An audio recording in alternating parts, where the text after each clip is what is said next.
another laban nanay at laban nanay bilang estudyante. Laban sa mga nakakasakit na ulo na Finnish words, Finnish terms, ay medical terms. Kasi sa mga bago pa lang, welcome. Thank you for subscribing. Huwag na kayo mag-iyak. Click nyo na rin yung notification bell para updated tayo every time na meron tayong bagong vlog. Ano daw? So yun nga mga madi. Sa mga bago pa lang, nag-aaral kasi ako ng care assistant. Kaya sumasakit yung ulo ko lalo. Sa mga bagong medical terms, hindi ko nga alam yung mga medical terms sa English. Pero kahit pa paano, meron ako alam in Finnish. O diba? Hindi siya ganun kadali. Sakit sa ulo talaga. Bugbog sarado yung utak mo mga madi. You wanna say hi? Wanna say morning? Morning, titas. May, agay. Agay. Tingnan na, mag-ready na tayo. Kaya alas 7 na.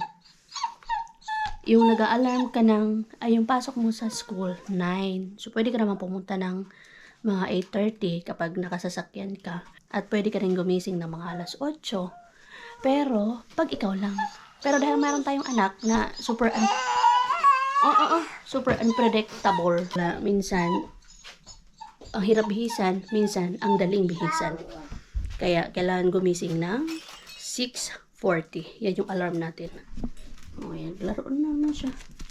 Kaya, di dapat pakampante sa oras. Nagali na. Time to change your clothes, ha? Ay, tingnan nyo. Sabi ko, time to change. No. No daw, no. Oh. Mama will change clothes first and then after Mama, you na, ha? Okay? Okay? Yeah? Lomi. Who's pretty? Who's pretty? Ellen is pretty? Yeah, Ellen is pretty. That's right. Isa isong. Ellen. Akala ko ikaw ang isong. Sabi mo ikaw.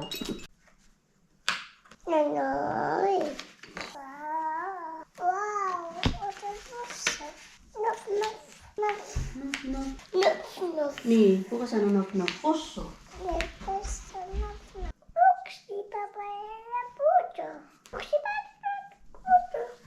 Yeah. Which photo? Mama has to find it. I find it.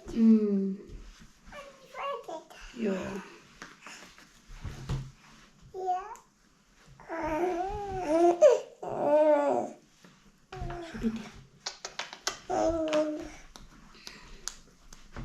Yak! Ano yun? Inanuhan mo yung kiss ni Mama? Yeah. Anong yak? Yak ka dyan. Hi. Palapili na naman siya. Puzzles na naman siya. Animals na naman. Mas madami to. Ay, mas malalaki to. Iwanan ko yan siya. Wow!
Dalawa na ang missing. Kasi tinapon niya yung isa. Hindi ko alam kung nasaan. Good job! High five! High five! High five daw mga titas. High five! O tara na. Tara na. Okay, 7:30 na. Let's go na. Put on your halari na. Yan shoes on. Dali. Dali na. Inak na magpalapel. 7:30 na agad-agad. Wala. Hey, tapalo. Nak, no time to play na. Put on your halari na. Wait.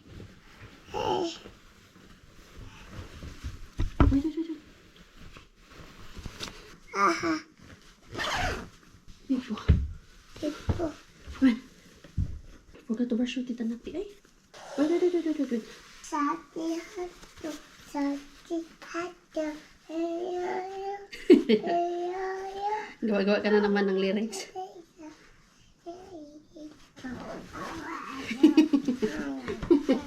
Gawa-gawa ka naman ng lyrics mo, ha?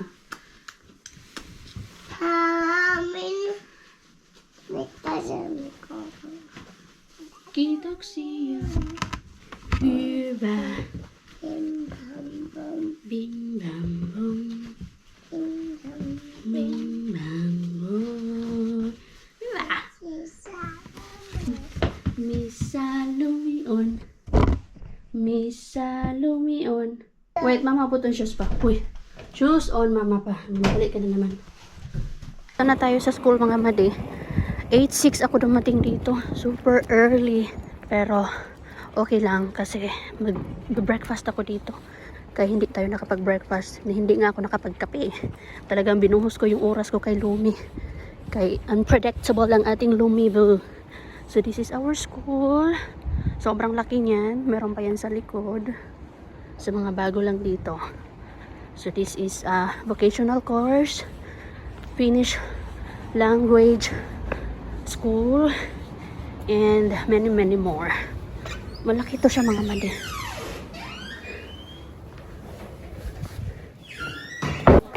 So, ito yung pinaka-entrance. Oh.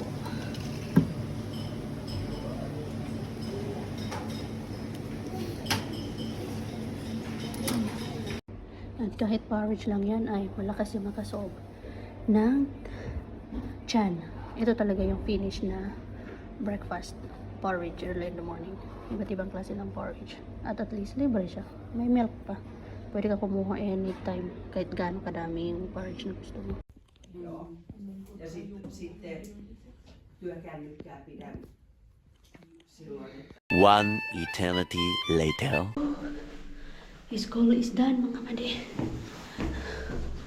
And uwi ako agad ng bahay. Kaya sobrang sakit ng ulo ko. Hindi ko alam kung bakit. Or dahil sobrang aga ko gumamit ng cellphone. Naglinis pala yung isa dito. Very good. Sarap umuwi ng bahay na malinis ba? Mag-ano lang ako. Time check is 2:24. Siya na yung pasunduin ko kay Lumi. Kay magnanap ako, mga madi. Kailangan kong magnap. Hindi ako nakatulog kagabi ng maayos din siguro. Kay si Lumi nagising. Gising na naman siya. Tapos, laging gusto nga dito sa akin nakayakap pag matutulog, mga madi. Sino may mga toddlers dyan na gusto nakayakap lagi sa nanay pag matutulog? Pag mahimbing naman yung tulog nila, okay lang na mag-change ng position, hindi na yumakap. Pero pag naramdaman naman katagalan na hindi na nakayakap sa nanay, ay te, mama, magigising ta kasi kailangan ko siyang yakapin talaga, mga mate, dito. Minsan naman dito sa dibdib. Yes, pag nakakangawit dito, mga madi, sa totoo lang, kung may imagine nyo lang lagi yung position namin ni Lumi pag natutulog. Grabing bata naman talaga ang ating Lumi man. Sobrahan naman talaga ka-sweet, mga madi. Lagay ko muna itong jacket natin at mayroon na naman tayong ulam. Ay, salamat Lord sa grasya. Save na naman yung ating dinner. Hindi ko na naman kailangan magluto at hindi naman na tayo gagamit ng oras para magluto. Kaya meron na tayong lutong pagkain.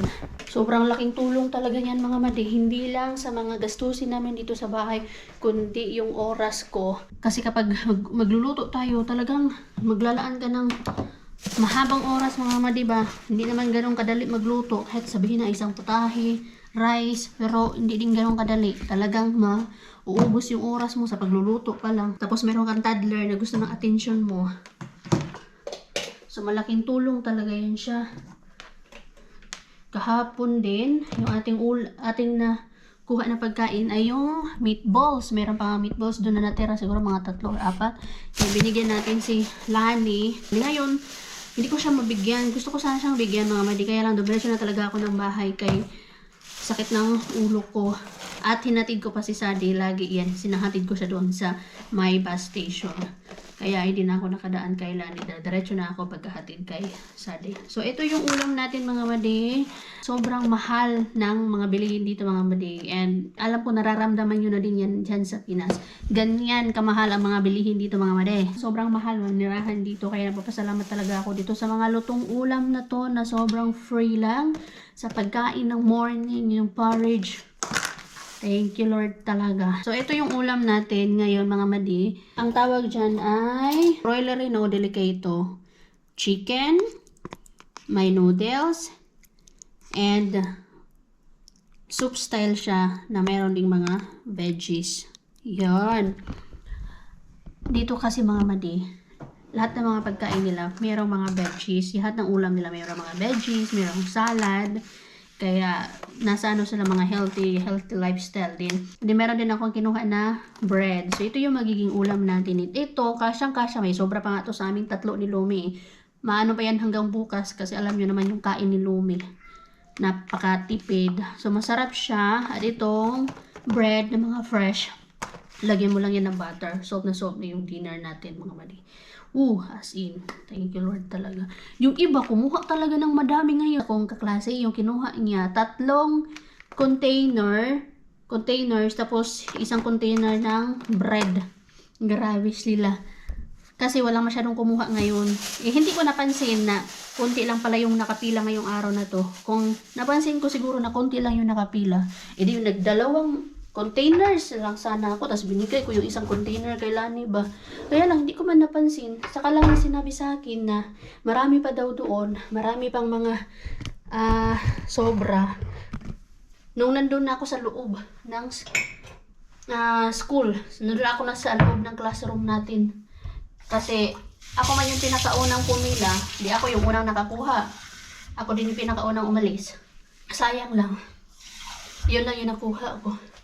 Pwede ko sana din ihatid yung kay Lani bukas. Sige, next time na lang. Tignan ko sa likod ko kung maraming nakapila. Kasi pag maraming nakapila, hindi pwedeng madamihan yung kunin mo. Pero pag konti lang yung nakapila, kailangan mong damihan yung pagkuha ng pagkain. It's because ibibenta nila yan into a cheaper price. At kapag hindi siya nabenta, syempre mapupunta siya sa basurahan. At yan yung pinakaayaw nila, yung natatapon ng mga pagkain. Meron niyang ano doon, meron niyang nakalagay doon na sa info na kung ilan yung food waste nung last year. At ngayong this year naman, kailangan nilang i-minimize yung food waste. Dapat hindi kasing same nung food waste last year. Dapat ngayon at least ma-minimize siya. Hindi yung same pa din last year. Yun yung ina-avoid nila. Kaya binibigay nila yung mga pagkain na natitira na hindi nauubos during lunchtime. O diba, marami kayong natututunan mga madi about dito sa Finland. Anyway, ganyan ko lang yan siya. Kaya mamaya pagdating ni Lumi, kain na siya. At ako'y, palit lang ako ng damit. Tapos, magnanap ako. Siya nang bahala kay Lumi. Nandito na po ang... Kaksiputo. No, tuon kaksi puto. Mulla oli yksi vaan puutto. Mutta nyt kaksi puuttuu. Orange. Nicely. Yes. Time check. Mag-alas 4 na. Mama will peel this or you want to peel this one? And I keep it. Iti will peel this? Or Lumi? No. Long. I will just wash this one. Hindi ako nakatulog. Or nakatulog ba ako? Sana nakatulog ako pero nawala man yung... No, Lumi huomenna kotona sitten. Ei. Sira yung ka. Maasim na? Asim or no? Gusto ba talaga maasim or hindi? Ganda naman nakadress ka madam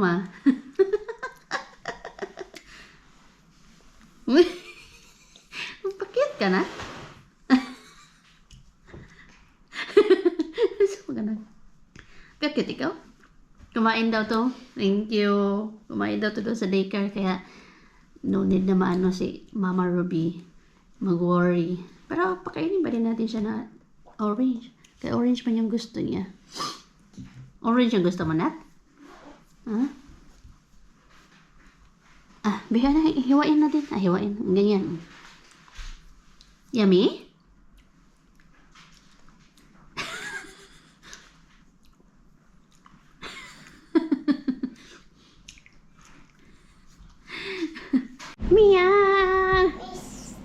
May batang bagong paligo na. Ikaw. Sitting! Ayaw mo binablog ka? Lumi. Oy, maulog ka. Ay, ginawa ko to. Lumi. Ito. Sida. Wala, ano naman. Joo, saat ruokaa. Meow. I'm sorry. Miss you.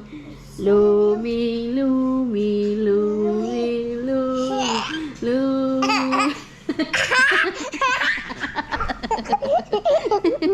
Ikaw batang to. Hindi na pa kami naglalaro. Walang katapusang laro. Lumi.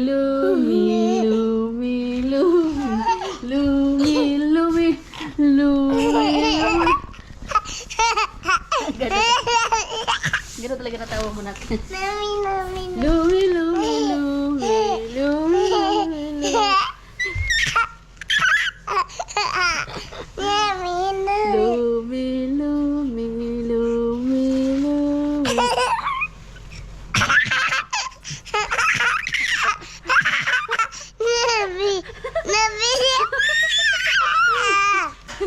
Ganda ng tao mo na.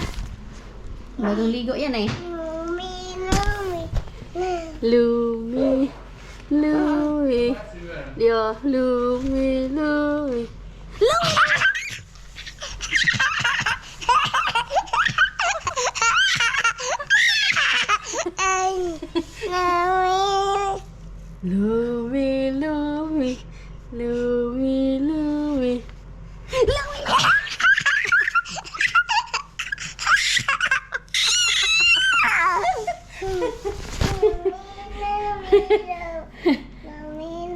Tago ka naman. Halika dito tayo. Laway.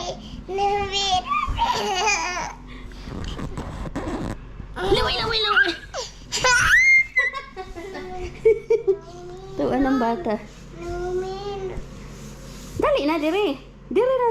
Dali. Dali ba? Dali. Dali nga. Ayaw tago. Diha nga na magtago man ka. Ano yung bahay namin? Parang binagyo na naman. Okay lang yan. Importante masaya ang Lumi. Baka mong binigay.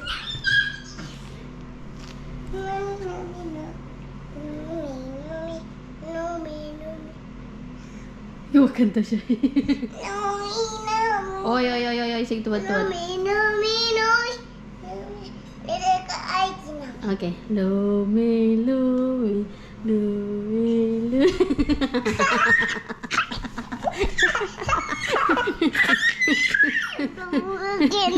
Okay. Uhul ka. Again. There talaga gusto niya doon.